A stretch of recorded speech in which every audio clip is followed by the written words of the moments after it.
Hey guys, welcome back to another video. So in this video, or this beta video, I'm going to be talking about pretty much uh, being bad, um, bad before you get good, and specifically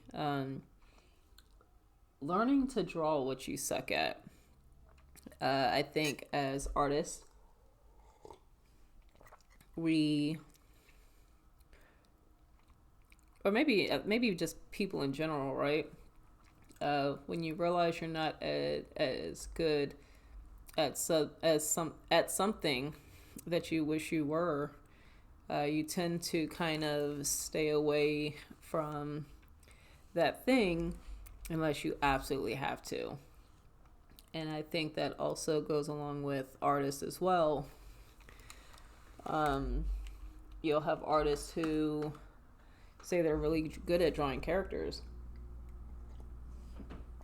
or creatures, but they really suck at drawing like figures, like characters, or creating characters, or drawing people in different poses. So maybe they stay away from that, but maybe their goal was to maybe do a comic, and unless it's going to be a comic specifically dealing with creatures interacting, and not involving any type of human-esque creatures, you're gonna have to draw. You're gonna have to learn how to draw the human figure. And another example would be, you have a lot of artists when they just start out, they struggle with drawing hands and feet. So beginner artists, I'm not going to say younger, because you can start learning art at any age, but beginner artists will usually try to avoid drawing hands, either drawing the hands in the pocket or behind the back, things like that. But of course, you can't always draw poses like that. So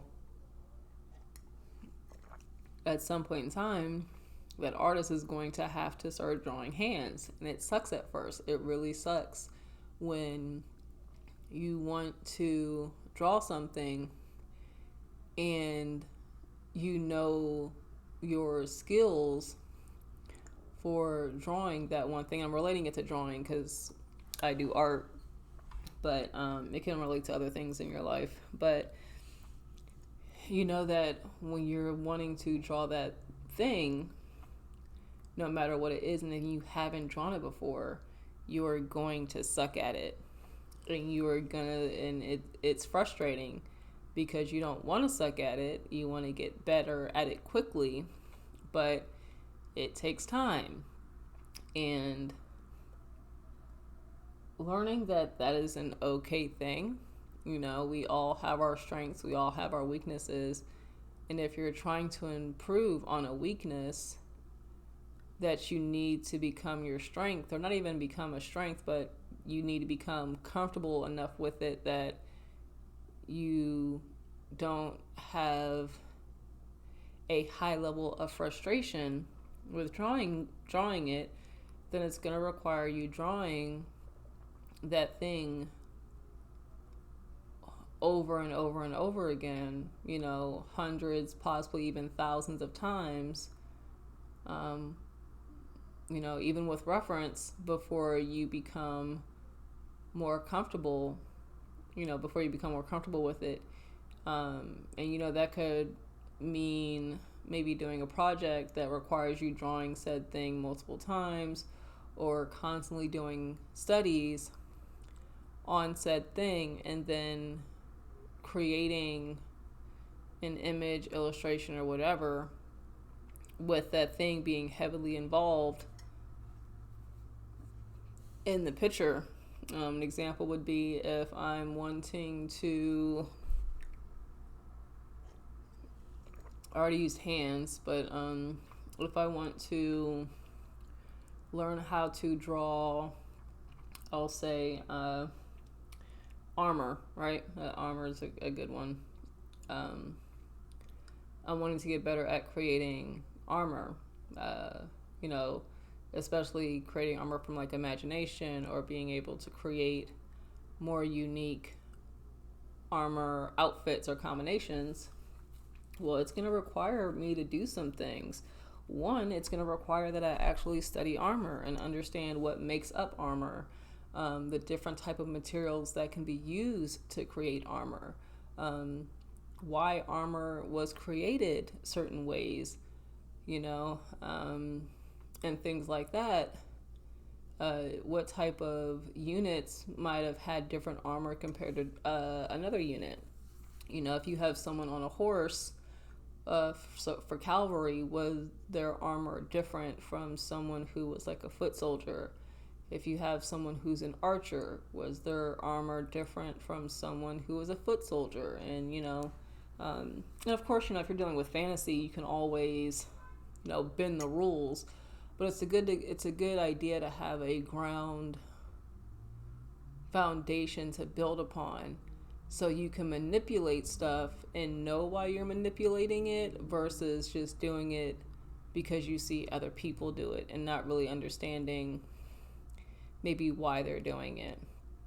And then, you can take that knowledge and build upon that, or create something based off of the knowledge that you've learned, and then do studies of actual armor from maybe different time periods, different different time periods, different countries and cultures, to kind of understand how they did things, and maybe where they took more importance in their armor over certain areas. Like, they, just an example, but like, do they, care more about protecting the torso, or like the legs of the people who wore their armor? The different if someone had spent more years in like a military, was their armor different from someone who was just starting out? And these are things that you can study and look up, and then also incorporate into your own work.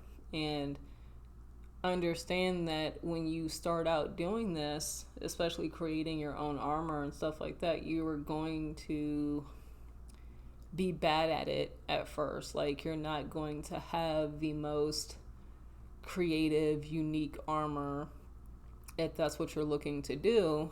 And understanding that that's okay as well. Like, sometimes you don't have to have everything be so unique and out of the box when it comes to your creations. Sometimes putting a slight twist on something that's already out there can have just as much of an impact, versus you trying to just think of something that's never been done before. So just kind of like I said, just wanted to kind of hint to use armor as an example for that type of scenario.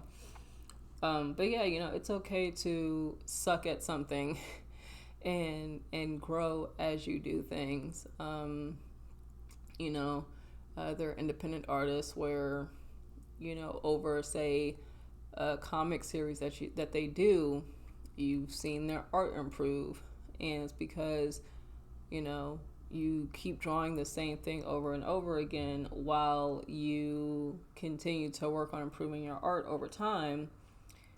That improvement is going to translate into your newer work. And that is completely okay. And sometimes it's very cool to see that progress, knowing that the work that you put out 2-3 years ago is way better, or the work you put out now is way better than the work you put out 2-3 years ago.